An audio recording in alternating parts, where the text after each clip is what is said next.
ब्रॉन्झचा पुतळा त्याचं अनावरण नवी मुंबईच्या विमानतळावर झालेलं आहे। मागच्या काळात ज्यावेळी या विमानतळाच्या पाहणीला आम्ही आलो होतो त्यावेळेस मी सूचना दिली होती की स्वराज्याची राजधानी रायगड त्या जिल्ह्यातलं हे विमानतळ, त्यामुळे या ठिकाणी महाराजांचा पुतळा असलाच पाहिजे। आणि मला अतिशय आनंद आहे की केवळ 8 महिन्यामध्ये हा भव्य अशा प्रकारचा पुतळा तयार झाला।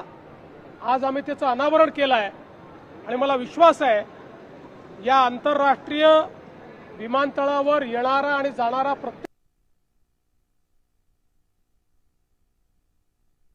प्रवासी हा महाराजांच्या या प्रतिमेतून, महाराजांच्या पुतळ्यातून, महाराजांच्या स्मारकातून त्या ठिकाणी ऊर्जा प्राप्त करेल। आणि म्हणून मी या ठिकाणी हे जे अडाणी एअरपोर्ट लिमिटेड आहे त्यांचंही मनापासून अभिनंदन करतो, सिडकोचं मनापासून अभिनंदन करतो आणि पुन्हा एकदा छत्रपती शिवरायांच्या चरणी नतमस्तक होतो।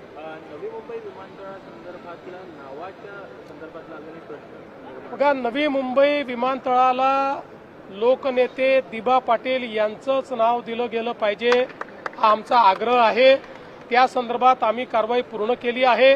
केंद्र सरकारकडे पाठपुरावा चालू आहे। आम्ही तो पाठपुरावा करून नक्की हे नामकरण करून घेऊ। विधान परिषदेच्या 8 जागांवर अनेक उमेदवारांनी माघार घेतली आहे। या संदर्भात सुप्रिया सुळे असं म्हणतायत की फक्त पैशांच्या जीवावर कोणीही निवडून येऊ नये याच्यासाठी लोकसभेमध्ये मी मांडणार आहे। कशा प्रकारे मी एवढंच म्हणेन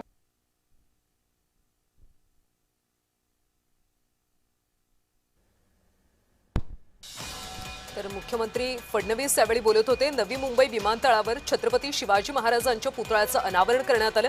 दरम्यान जर तुम्हाला समजलं तर तुम्हाला अशा प्रकारचं बिल मांडण्याची आवश्यकता पडणार नाही।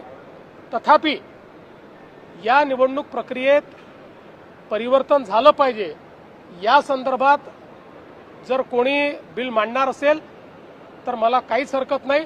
माझंही मत आहे की निवडणूक प्रक्रियेमध्ये परिवर्तन झालं पाहिजे। या संदर्भात देखील प्रश्न आहे की बाळमाने हे भाजपमध्ये येणार आहेत का? त्या संदर्भात आमचे अध्यक्ष रवींद्र चव्हाण साहेब हे निर्णय करतील। ते म्हणतात की तुमच्याशी बोलणं झालेलं होतं, माने म्हणतात की बघा, मी तुम्हाला सांगतो, भारतीय जनता पक्षामध्ये शेवटी अध्यक्षांचे निर्णय अंतिम असतात। बाळ माने आम्हाला परके नाही। बाळ माने हे भारतीय जनता पक्षातच तयार झालेले आहेत। काही कारणाने ते पक्ष सोडून गेले, पण या संदर्भातला निर्णय मुख्यमंत्री करत नाहीत। या संदर्भातला निर्णय प्रदेशाध्यक्ष करतात।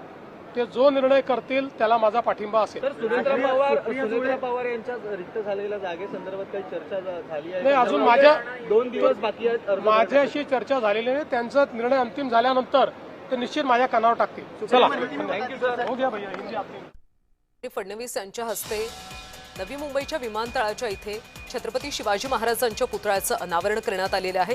दरम्यान या विमानतळाला दिबा पाटलांचंच नाव दिलं जाईल यासाठी सरकार आग्रही असल्याचं फडणवीस म्हणाले।